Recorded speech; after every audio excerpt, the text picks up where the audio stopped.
Olá, mais um episódio do Pod Bari hoje e a gente vai começar agradecendo os nossos parceiros, a SciTech Medical, a Suprimed, a Ginga.store, que nos ajudam a manter esse processo vivo e trazendo informações de valor para vocês. É muito importante, não se esqueçam de se inscrever aqui no nosso canal para você receber esse conteúdo e para ajudar a gente a continuar produzindo. Então vamos lá para mais um episódio. Hoje é um episódio muito esperado por todos vocês, muito pedido nas nossas redes. A gente vai contar com a participação de uma psiquiatra, a doutora Caroline Amaral. A gente está muito feliz em recebê-la. Doutora Caroline é médica psiquiatra há mais de 15 anos e atua diretamente na cirurgia bariátrica, membro titular da Sociedade Brasileira de Cirurgia Bariátrica e Metabólica, e está aqui com a gente hoje para nos ajudar a falar sobre esse tema. Um prazer imenso estar com vocês aqui hoje, né, falando sobre um tema que eu adoro cuidar, que eu adoro falar, orientar as pessoas, porque é um tema igual a cirurgia bariátrica, né? Ou as pessoas simplesmente acham que cirurgia bariátrica é algo muito simples e negligenciam Isso. e acham que estão chupando uma jujuba, ou, de outra forma, também acham que é um bicho de 7 cabeças e, enfim, não vê como um instrumento que ela é, né? Então, potente no tratamento da obesidade. Mesma coisa com a compulsão alimentar. Muitas vezes as pessoas acreditam que compulsão alimentar é só comer demais, quando, na verdade, não é. Esse comer de forma errática, de forma não saudável, não significa que você tem compulsão alimentar. E também tem várias questões, né, que as pessoas trazem hoje em dia em relação à compulsão alimentar, que dizem ser compulsão alimentar e não é. Então, Eu reparo isso, viu, Carol? No consultório, vocês reparam isso? A maior parte dos pacientes que chegam com a gente, portadores da doença obesidade, eles acham que tem compulsão. E, na verdade, aí você pergunta, você acha que tem compulsão? Mas quem fez esse diagnóstico? Não, é porque eu como demais. Então, eu acho que muitos pacientes que têm aquele cérebro faminto, né, uma das características, né, daquele perfil da obesidade, quem tem o cérebro faminto, que é mais glutão mesmo, e tem fome, ele acha que ele é compulsivo. Então, acho que uma coisa legal para a gente começar é falando como a gente pode pensar num paciente que tem compulsão. Quais são os dados que tem que ser levado em consideração que não é só comer muito? excelente pergunta, assim, porque a compulsão alimentar, primeiro que ela virou um diagnóstico em saúde mental há pouquíssimo tempo, 2013, né? A gente tem ela como, tem relato há 65 anos quase, mas tem pouquíssimo tempo que a gente tem critérios de diagnóstico para compulsão alimentar. E aí virou esse diagnóstico exatamente porque viu-se que os prejuízos associados para quem tem esses episódios, né, tanto na qualidade de vida como nas atividades de vida diária. Então, assim, ter compulsão alimentar traz um prejuízo muito maior para quem os possui. Então, assim, o que seria ter compulsão alimentar? O episódio de compulsão alimentar, ele é caracterizado por você comer uma grande quantidade de alimento num intervalo muito pequeno de tempo, coisa que outras pessoas não conseguiriam na mesma situação, né? Não é você comparar uma pessoa num rodízio de pizza e você em casa. Não, é na mesma situação. Os dois em casa ou os dois num rodízio de pizza, conseguir comer uma quantidade muito maior do que as outras pessoas conseguiriam nesse mesmo intervalo de tempo, né? E a sensação de perda de controle sobre esse consumo. Eu sinto que eu não consigo parar, eu sinto que eu estou comendo muito mais do que deveria. E esse episódio, ele precisa estar acompanhado de pelo menos mais outros 3 fatores. Que fatores seriam esses? Comer mais rapidamente do que o normal, comer de uma forma que eu já estou cheio e continuo comendo, né? Não, a sensação de não conseguir parar, o comer escondido, enfim. Então, ter esses outros 3 critérios aí, além desse episódio, não é? Caracterizariam esse prejuízo e pelo menos uma vez por semana por pelo menos 3 meses. E aí a gente tem um diagnóstico em saúde mental que a gente precisa cuidar. Ô Caroline, e tem a ver também a questão do tipo da comida que a pessoa escolhe comer? Vou dar um exemplo que às vezes a gente escuta em consultório quando a pessoa está na dúvida se ela tem ou não compulsão. Ai, doutora, quando eu faço um bolo, eu tenho que comer todo o bolo. Uhum. Quando eu compro uma caixa de chocolate, eu tenho que comer toda a caixa de chocolate. Isso poderia ser um diagnóstico desse uma vez por semana para ser diagnosticado compulsão, ou eu vou comer o que eu tenho na minha frente, na minha geladeira, independente do que seja, eu preciso comer até acabar.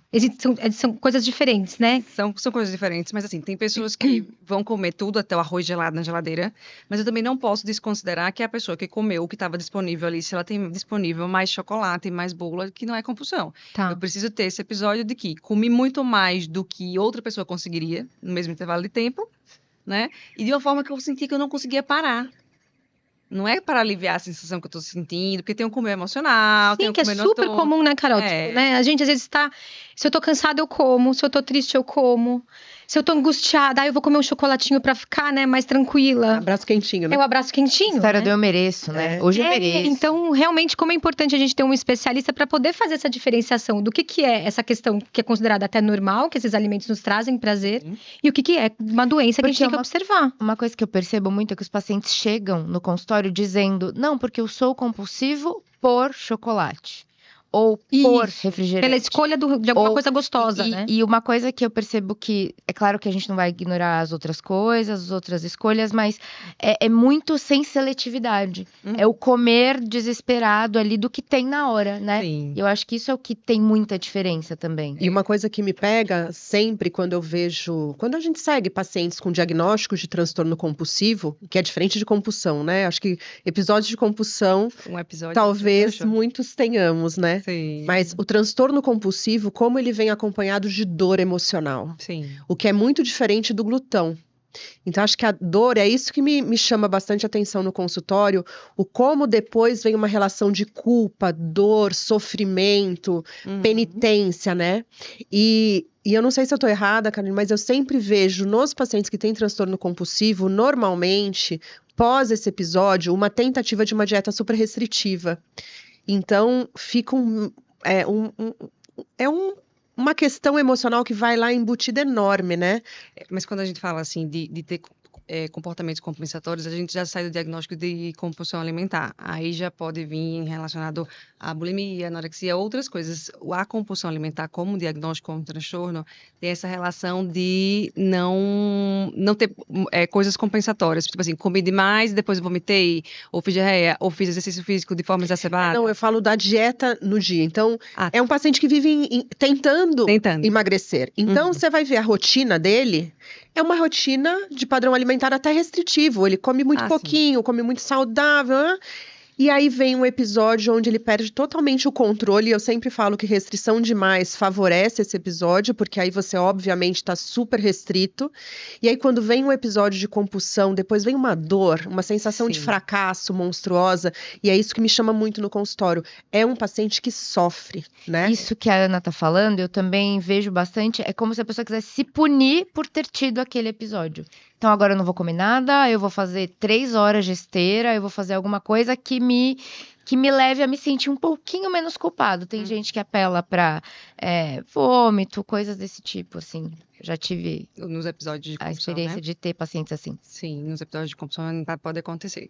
Só que assim, quando você pega um paciente, por exemplo, com obesidade, né? O paciente que tem compulsão alimentar e não tem compulsão alimentar com o mesmo peso, né? Tem um estudo muito legal comparando isso, o mesmo peso com a obesidade. O que tem compulsão alimentar, ele tem mais predisposição a ter mais quadros de saúde mental, ansiedade, depressão, outras impulsividades, e também ele tem uma sensação, como você falou, né, uma sensação física de mal-estar, ele tem uma sensação de não conseguir realizar as atividades, então ele tem mais prejuízo, tanto nas suas atividades diárias, como também na sensação emocional mesmo. Então, assim, tratar essa compulsão alimentar não é só questão de perder peso, é melhor qualidade de vida também.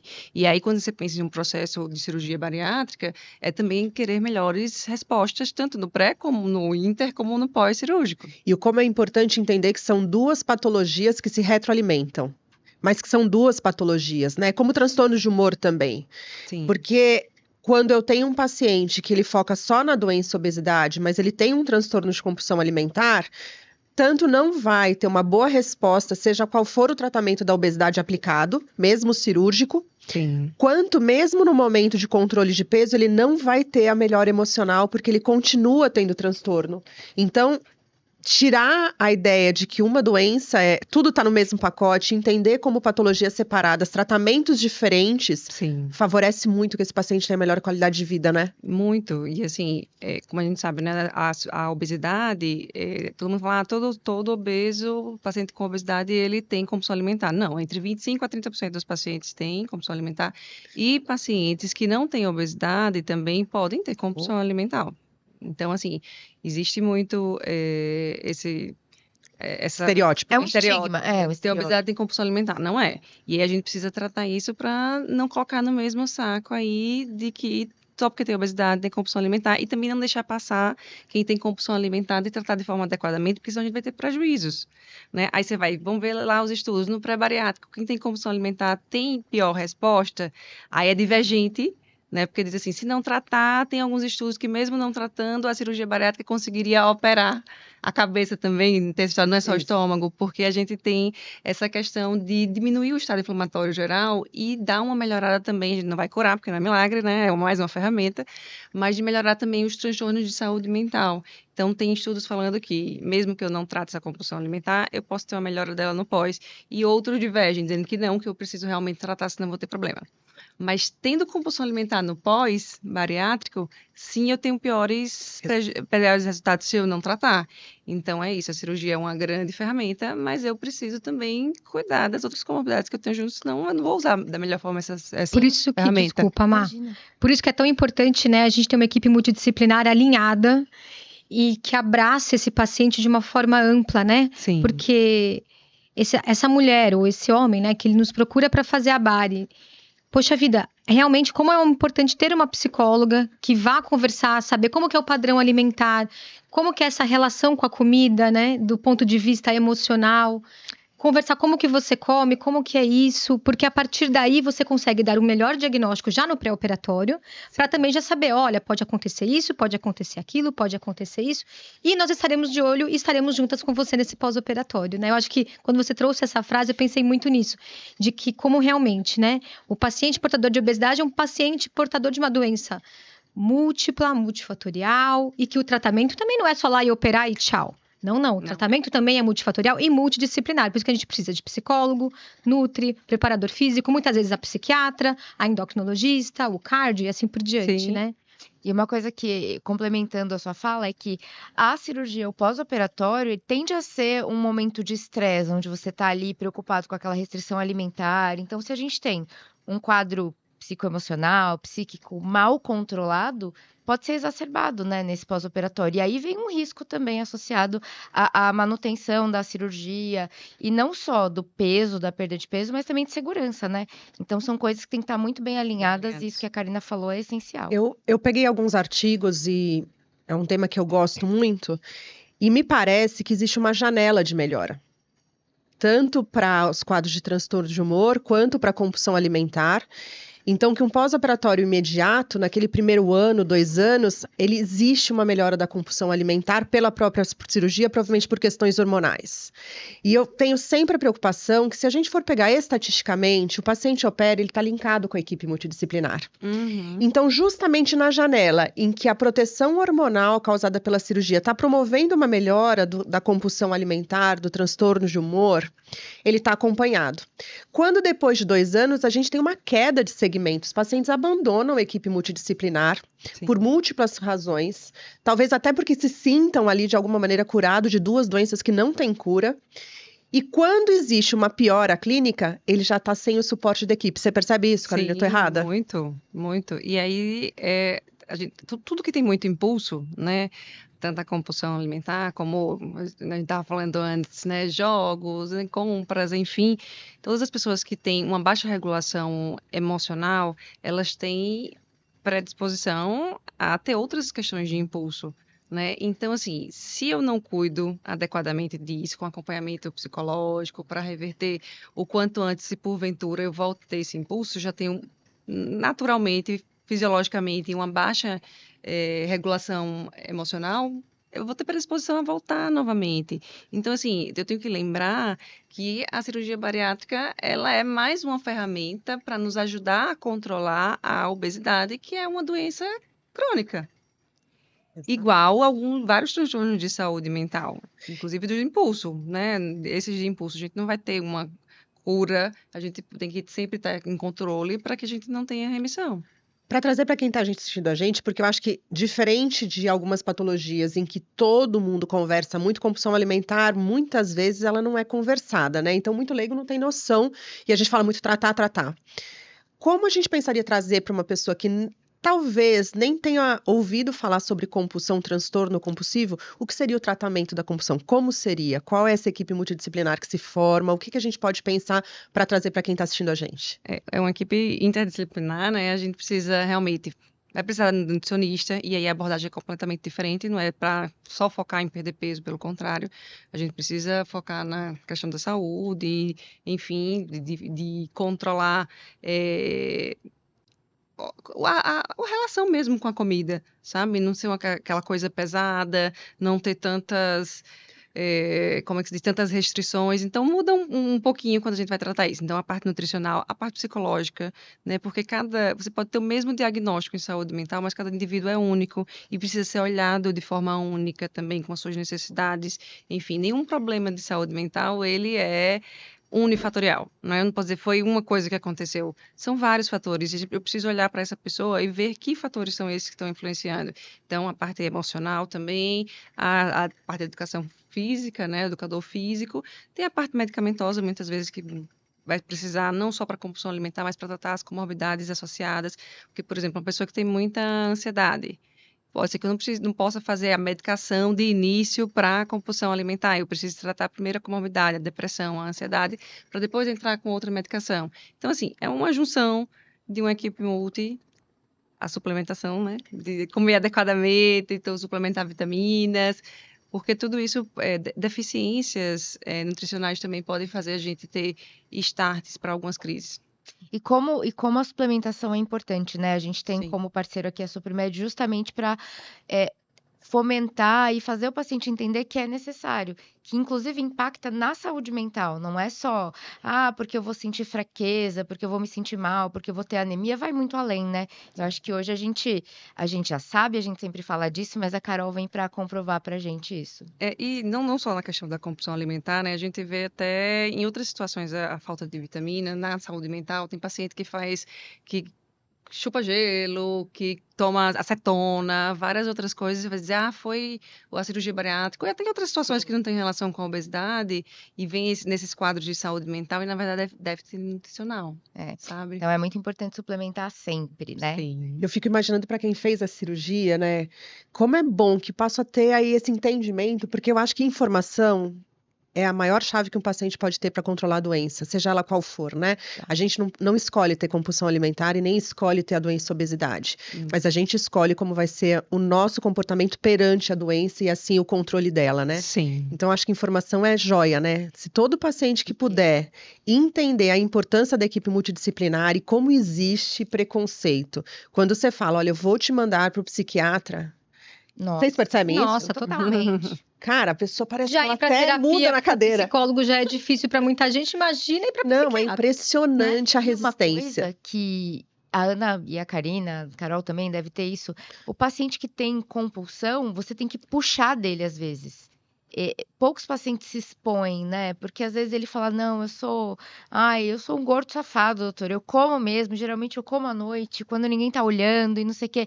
Você sente o sofrimento e você vê que aquilo, poxa, ele falou com você no momento onde você tá ali na quinta consulta, terceira, quarta, quinta. No começo é muito difícil a pessoa chegar, primeiro com a consciência do que é, ou às vezes acha que todo obeso tem compulsão alimentar, mas isso traz muito do que a Ana falou.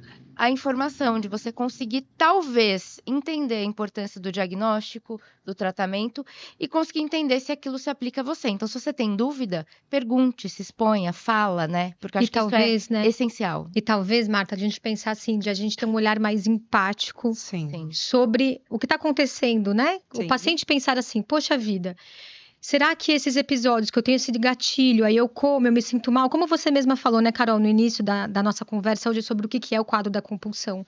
Poxa vida, me traz tanto sofrimento e eu fico me punindo e me julgando, e as pessoas já me julgam muito por eu ter obesidade, porque afinal a gente sabe como uma doença que tem muito julgamento de todo mundo, inclusive de nós mesmos, Sim. né? E, poxa vida, se eu tenho uma compulsão alimentar junto, por que ao invés de eu ficar me punindo, me julgando e me apontando o dedo, poxa vida, peraí. Eu tô aqui, ouvi o papo entre as médicas, trouxe aqui a psiquiatra, e agora eu vou ter um olhar sobre, peraí, então semana passada eu tive aquilo, será que aquilo que eu tive foi uma compulsão, então? Será que anda Poxa vida, opa! Talvez valha a pena eu conversar com a minha psicóloga. Ou já procurar um psiquiatra e ele poder me ajudar nesse diagnóstico para eu poder ter uma vida com mais qualidade. Porque a gente está falando tudo isso daqui por quê, né? Sim. A gente busca a bariátrica, a gente busca falar sobre cirurgia da obesidade e tudo mais para buscar mais qualidade de vida, maior expectativa de vida, que a gente possa passar por essa jornada da nossa vida melhores. E que isso seja com o apoio médico. A gente está aqui para isso, de diversas especialidades, como a gente estava falando aqui, né? Dessa questão da multidisciplinariedade que você falou. Então, eu acho que esse episódio é muito gostoso e muito bom. Eu penso muito nisso porque é uma informação muito preciosa. E que poucas pessoas conseguem escutar de uma maneira mais empática. Que acham, comeu tudo isso, olha lá, olha o... É só parar de comer. Gente, vocês imaginam que a obesidade já é julgada, né? Então, quantas vezes não tem um familiar que vai no teu consultório e fala assim, doutora, mas se ele fizesse direito, ou se ela fizesse direito, Todo dia. se ela tentasse mais um pouco, isso como obesidade, que é uma doença visível, né? Sim. Imagina transtorno alimentar. Estamos falando de compulsão, mas tem vários transtornos diferentes. No transtorno alimentar, não é visível para o leigo. Então, você imagina um familiar vendo um paciente num episódio de compulsão alimentar, comendo rápido, não mastiga, um volume absurdo. O que o familiar pensa? Tá vendo? É por isso. Safado, por isso que não emagrece, depois vai reclamar. Ou não vendo, né? Porque muitos comem escondido. Exatamente. Não, já come escondido por isso, porque imagina isso perante a sociedade, né? E é importante isso que vocês estão falando, porque muitas vezes o diagnóstico em saúde mental, ele vem atrasado exatamente por esse preconceito em relação ao cuidado da saúde mental, pela vergonha do paciente em achar que está sendo fraco ou que não consegue, quando na verdade não é. É algo realmente muito difícil de se conseguir sozinho. Quando você fala de comida, é uma coisa primordial para a vida, né? A gente precisa se alimentar.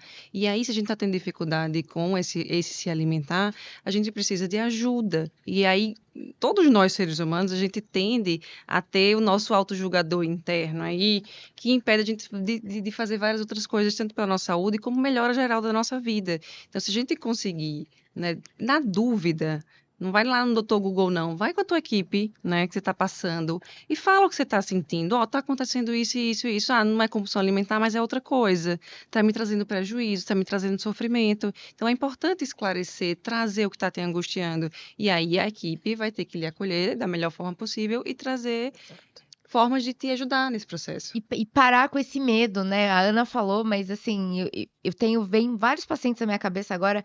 Não, doutora é psiquiatra. Não, eu não sou maluco. Imagina que eu vou no psiquiatra. Então ainda tem um medo muito grande da psiquiatria, como se isso fosse um carimbo de, peraí, você socialmente tem algum problema. E não é assim, né? É assim que a gente vai viver melhor, como a Karina falou, e controlar, se informar. E não é nada. Que bom, não é nada. Foi um episódio, foi um período de estresse e ansiedade, que a gente vive um mundo, né, absurdamente ansioso. A gente precisa tratar a saúde mental como qualquer outra doença física, porque não existe uma separação entre mente e corpo. Pelo contrário, né? A cabeça, se não está bem, vai impactar no corpo, e o corpo, se não está bem, vai impactar na cabeça.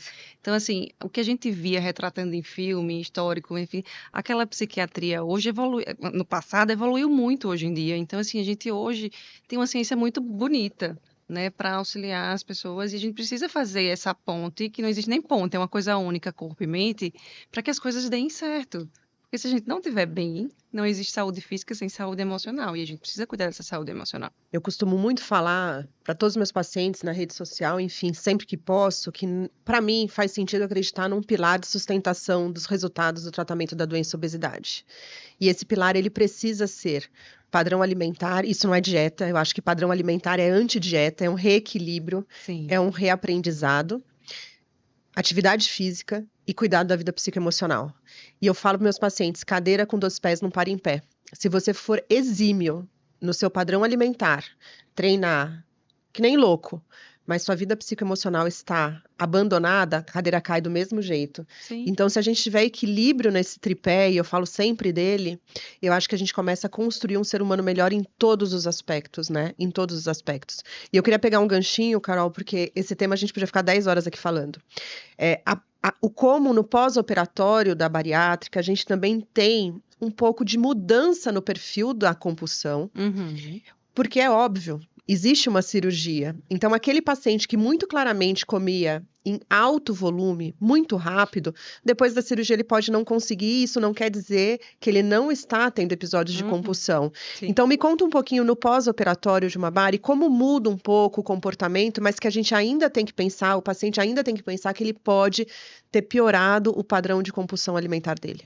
Aí a gente vai ver a questão a sensação de perda subjetiva de perda de controle, né? Porque a gente já não tem mais aquele volume de estômago, né? Não vai caber mais, como cabia antes. Então, a pequena quantidade que você vai ingerir, e sendo mais do que o que você normalmente comeria, o que caberia, o que foi orientado, e você tem essa sensação de perda de controle, com aquelas sensações subjetivas de vergonha por estar fazendo, sensação de culpa, o comer escondido, comer mesmo se sentindo saciado, aqueles mesmos outros critérios, mas agora muda a questão de não conseguir um volume muito grande. É a sensação realmente de, mesmo não caber, é perda de controle. Esse controle, eu acho que ele...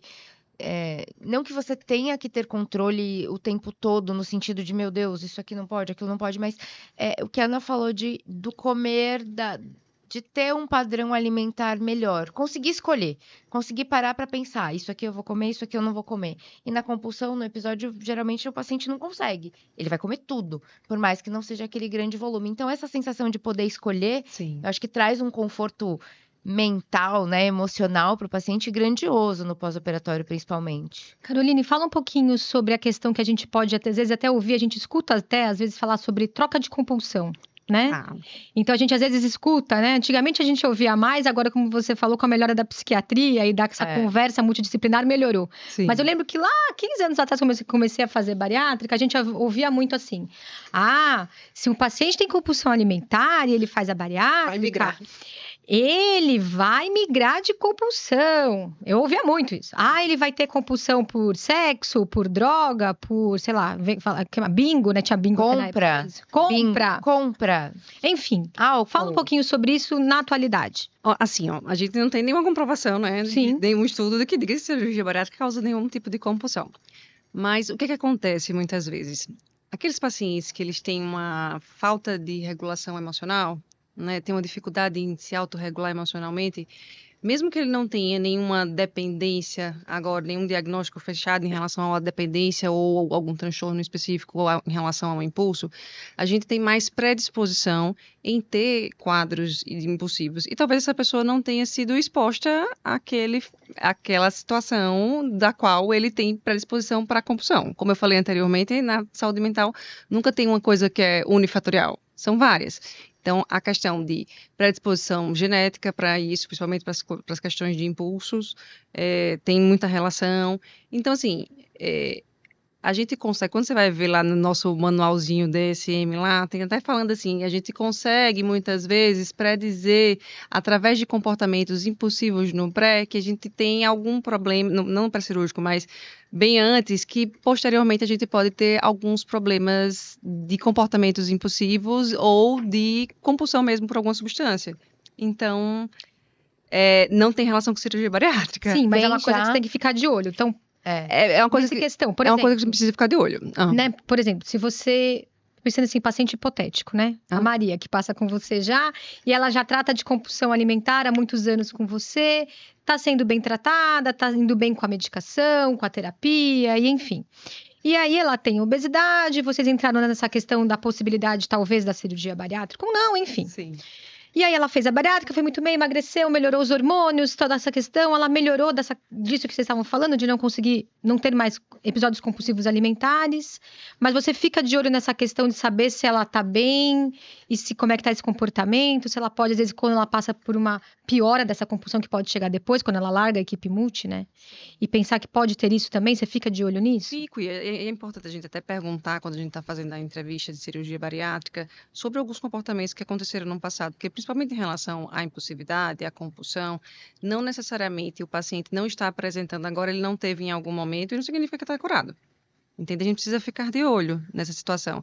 E qual é a história como um todo? Tipo assim, alguém chegar para mim e dizer pós-bariátrica, doutora, eu fiquei com compulsão de jogo. Aí quando você vai ver, o pai perdeu uma fazenda por causa de jogo. O avô, sabe, perdeu muito. Você tem uma predisposição genética para aquilo. A gente já tem outros comportamentos impulsivos relacionados. E aí, eu vou dizer que foi a cirurgia bariátrica, eu vou culpar a ferramenta que te ajudou. Não dá. A gente precisa realmente ver, ficar de olho. A gente tá vendo muito, não sei se vocês estão vendo com esses joguinhos de internet que tá acontecendo do tigrinho. Tigrinho, eu não essas sei. coisas. Depende de cirurgia Não, bariátrica. por favor, gente. Nossa, está acontecendo muito, então, e tem muitas pessoas famosas divulgando, enfim, esses jogos de azar. Então, assim, as pessoas antes nunca se submeteram, e agora que estão se submetendo, Não tinha acesso. estão tendo vários prejuízos. Então, tem muitas coisas que, pós-cirurgia bariátrica, você tem acesso que não tinha antes, né? De sair, de se expor a algumas situações, mas que a gente não pode culpar. É que eu acho que depois que fez a bariátrica, Tudo é tudo culpa da vai bariátrica. cair na conta da Vari. Eu lembro de uma Engraçado, tudo paciente. ruim, Tudo na ruim. verdade. Que é bom nunca é falado, né? Tudo que é da Bari é culpa da Bari. Nem tudo que acontece depois da Bari é culpa da Bari. Eu falo muito na rede social isso.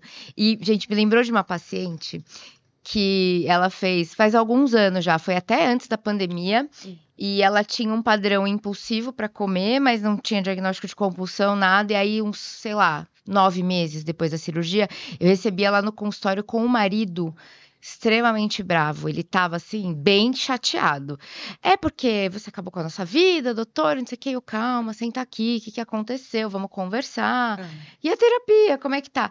Não, porque eles estavam assim, semi-falidos. Ela pegava os cartões de crédito da família inteira e ela ia nas lojas e ela comprava. Essa blusinha da Karina, gostei dessa blusinha. Que cor que tem? Uma de cada cor. Porque antes Esse paletó da Ana, ela podia escolher. Então, no momento em que ela encontrava uma roupa que servia nela e que ficava bem, ela comprava todas as cores da loja. Eles estavam indo à falência. E eu tenho um exemplo parecido também, mas não era com roupa, né? No pré-bariátrico, ela não tinha compulsão.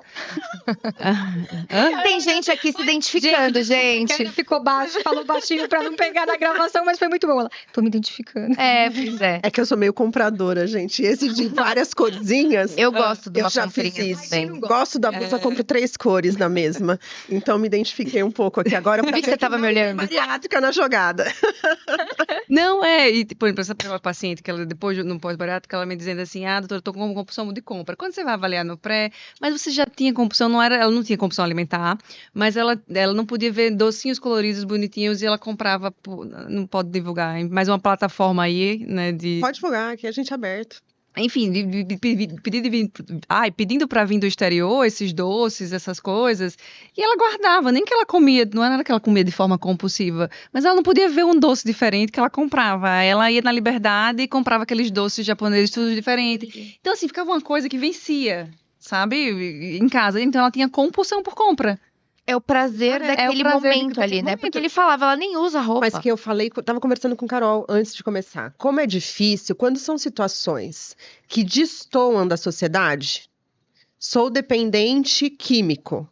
É óbvio que é fácil o familiar dar o alarme.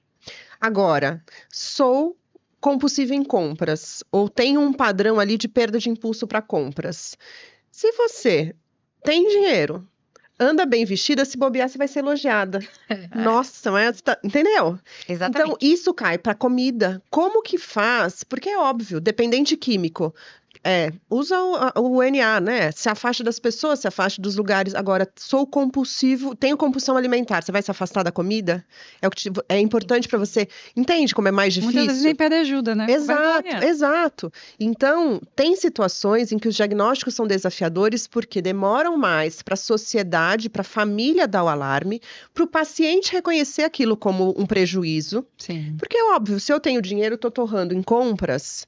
eu demoro para ter o prejuízo. O familiar ficou bravo porque escalonou Exato. aonde ele conseguiu perceber, porque enquanto ele não percebia, e deveria já existir, não existia o diagnóstico, né? Ele Sim. trouxe as Então, que faturas. bom que pode haver o diagnóstico para que ela. Porque com certeza com Sim. isso também tem dor, tem prejuízo emocional que está lá submerso embaixo, né, da zona do mar e a gente não enxerga. Não, e você me trouxe agora uma questão, né? Quando a gente vai falar de cirurgia bariátrica, principalmente pessoas que têm um grau de obesidade maior, têm a maior predisposição de ter até mais do que um quadro de saúde mental. E quando a gente vai falar em saúde mental, até para a gente dar o diagnóstico, eu não consigo dar um diagnóstico, muitas vezes, em uma consulta, se ela tem coisas que se sobrepõem.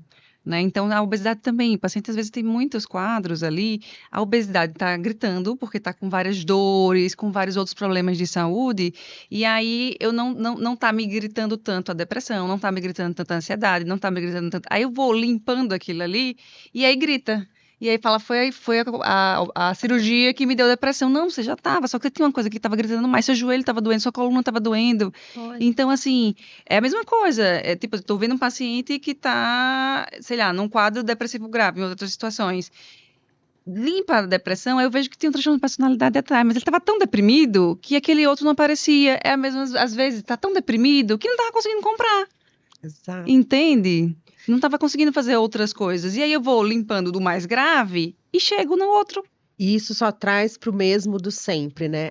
Como é importante o acompanhamento multidisciplinar, né? Como muda a qualidade de vida de um paciente, uma pessoa bem tratada, né? E julguemos que múltiplas doenças, não só a obesidade, precisa desse tratamento onde olhar para dentro, né? Quebrar preconceito, ser olhado com empatia, permite com que você possa ser acolhido e tratado, né? Sim. E essa é a nossa tarefa diária, né? Na obesidade, mas a gente vai percebendo que isso se expande para várias outras patologias, né? E as psiquiátricas chamam muito atenção, né? Sim. Como a gente ainda escuta. E eu escutava muito isso. Minha mãe falava assim: depressão. Minha mãe já faleceu há anos, né? Depressão, se tivesse um tanque, uma roupa para lavar, acabava. Frescura? Não é? Então, frescura. assim, o quanto a gente ainda precisa quebrar muita coisa para poder acolher a todos, né? Sim. E é muito difícil, porque esses diagnósticos, eles vêm depois eu me lembrou a fala da Carol aqui, de pacientes que falam assim, nossa, porque depois dessa cirurgia eu tive tudo. Nossa, eu tenho tudo depois que eu operei. Eu tenho depressão, eu tenho transtorno disso, eu tenho transtorno daquilo, apareceu a varize, apareceu o fígado, não sei o quê. Só que, na verdade, a gente tá enxergando, você estava mergulhado na obesidade. Aí, conforme a gente vai evoluindo, a gente vai enxergando e também tem um acompanhamento médico ali. Dos pacientes que se mantêm em acompanhamento, que não são a maioria, infelizmente, a gente acaba entendendo ali as camadas de todas as doenças que fazem tudo aquilo acontecer. Então, essa semana eu atendi uma paciente, nossa, doutora, mas olha, depois dessa cirurgia bariátrica, apareceu tudo em mim? Você acredita? Mas tudo o quê? Não, porque eu fiz exame disso, Tá, e antes você fazia exame do quê? Lá de nada. Nem fazia. Exatamente. Agora a gente Bom que tá aparecendo pra enxerga. gente cuidar, porque não estava aparecendo, não A estava gente, ali. exato, a gente enxerga e a gente pode te tratar, a gente pode cuidar de você justamente porque a gente vê. É simples. Sim. Quer dizer, não é fácil. E eu acho que o cenário também de existem doenças que se retroalimentam, né? Sim. Então, depressão, ansiedade, transtorno de compulsão alimentar, outras compulsões, retroalimentam a obesidade. Sim. Então, se a gente for pegar dentro da população portadora da doença obesidade, estas patologias estarão numa maior incidência quando comparada à população geral. Sim. Óbvio. Uhum. Então, ok, eu operei o paciente, eu não vou curar nenhuma doença, inclusive nem obesidade, eu só vou ter melhor controle. Então, se me perguntar, operou, fez bariátrica e tem depressão? Gente, se a depressão está mais presente no meu público de tratamento, é óbvio que esses pacientes continuarão sendo depressivos, melhor ou pior controlados, dependendo do acompanhamento. Sim. Então, tirar essa coisa da obesidade, a cirurgia traz.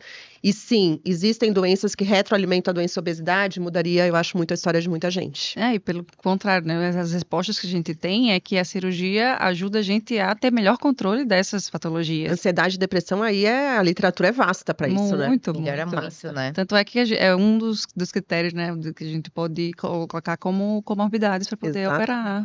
E, Carol, conta aqui pra gente, né? Você que tem uma vasta experiência aí com os pacientes que fazem bariátrica, tá sempre nos nossos congressos, palestrante, dando aula, sempre em contato com nossos cirurgiões.